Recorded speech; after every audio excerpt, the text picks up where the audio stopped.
महंगाई के खिलाफ अगर एहतजाज करती है नून लीग मुआशी पॉलिसीज़ पर एतराज़ करते हुए, तो क्या लोग उनके जलसे में शरीक होंगे? आइए लोगों से जानते हैं।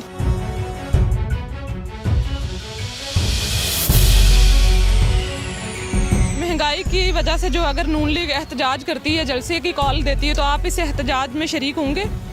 जी बिस्मिल्लाहिर्रहमानिर्रहीम।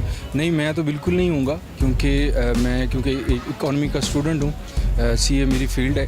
तो उस पॉइंट ऑफ व्यू से मैं अगर इसको स्टडी करता हूँ तो जो आजकल हालात हम फेस कर रहे हैं, ये पिछली दोनों गवर्नमेंट्स के क्रिएट किए हुए हैं, और उन गवर्नमेंट्स की बिल्कुल गलत पॉलिसीज़ की वजह से ये हालात आज हम फेस कर रहे हैं। इसलिए मेरा ख्याल है कि हमें ये सख्त जो टाइम पीरियड है हम पे आया हुआ है, इसको फेस करना चाहिए, अपनी इकॉनमी को स्टेबलाइज़ करना चाहिए। पहली जो हमारी इकॉनमी थी वो टोटली मैनिपुलेटेड थी, वो उसको इस तरह फैब्रिकेटेड थी इकॉनमी, उसको मैनेज किया जाता था। लेकिन अभी जो इकॉनमी आएगी वो हमारी सही प्योर इकॉनमी होगी, जो कि उसके असल प्रिंसिपल्स पे की बेस पे होगी। लेकिन महंगाई की वजह से कारोबार बहुत मंदा जा रहा है, तो आप क्या कहेंगे इस बारे में? देखिए, जब आप किसी बिल्डिंग को गिराएंगे तो उससे डस्ट तो फैलेगी, उससे दूसरी साथ वाली बिल्डिंग्स भी परेशान तो होंगी। आपकी जो इकॉनमी है उसके लिए ये टाइम बहुत ज़रूरी है। ये अगर पहले देख लिया जाता, पहले कर लिया जाता, पिछली गवर्नमेंट्स को कर लिया जाता, वो इसको इंजेक्ट करती थोड़ा थोड़ा करके। अब ये जो गवर्नमेंट आई है वो इसको टोटली उसको अच्छी तरह कर रही है, और उसकी पॉलिसीज़ की बेस यही है कि इकॉनमी को अच्छे तरीके से स्टेबलाइज़ किया जाए।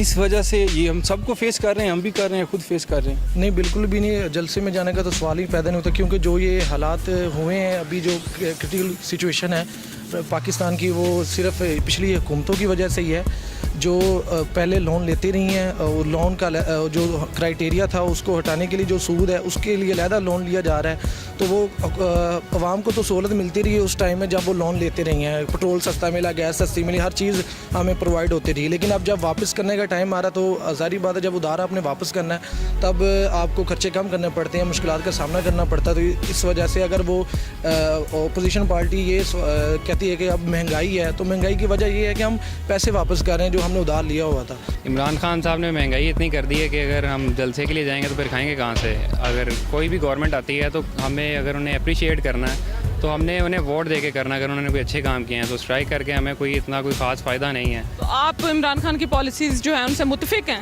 इमरान खान साहब की पॉलिसी से बिल्कुल कोई भी मुतफिक नहीं है। सारे कारोबार बंद कर दिए हैं इन्होंने, अभी कोई भी ऐसा सिस्टम नहीं है, कोई इन्होंने कारोबार नहीं छोड़ा, हर चीज़ पे टैक्स लगा दिया है, और घरों के बिल वगैरह इतने हो गए हैं कि बंदा अगर स्ट्राइक वगैरह पे जाएगा तो बंदा खाएगा कहाँ से? तो अपोजिशन फिर इस पर एहतजाज करेगी तो फिर ही कुछ बनेगा, तो आप उसके भी कह रहे हैं कि एहतजाज में आप नहीं जाएंगे? अपोजिशन एहतजाज करेगी, वो अपने मुफाद के लिए करेगी। हर बंदा यहाँ पे अभी तक तो जितने हैं सब लूटने के लिए आए हैं। अगर कोई बंदा, इमरान खान साहब ने भी बहुत कुछ किया था, पहले इन्होंने इस्लामाबाद में स्ट्राइक की है, तब लोगों को इन्होंने इकट्ठा किया, तब ये कहते थे आओ आओ आओ। अब इनके खिलाफ स्ट्राइक होगी तो अब ये कहते हैं पकड़ के अंदर डाल देंगे, ये कर देंगे, वो कर देंगे। तो वही है कि गिव एंड टेक वाला ही सिस्टम है। नियाजी साहब का तख्ता इंशाल्लाह उल्ट जाएगा बहुत जल्द।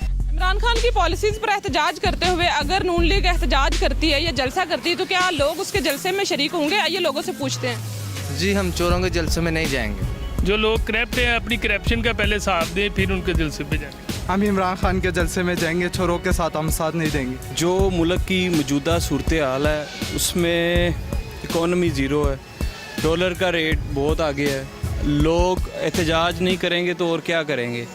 ठीक है, नियाजी साहब ने जितनी पॉलिसीज़ बताई थी, जितने वादे किए हैं, कोई एक भी सच्चा नहीं है। स्ट्राइक करेंगे, स्ट्राइक आवाम का हक है और हम इस हक को ज़रूर यूटिलाइज़ करेंगे।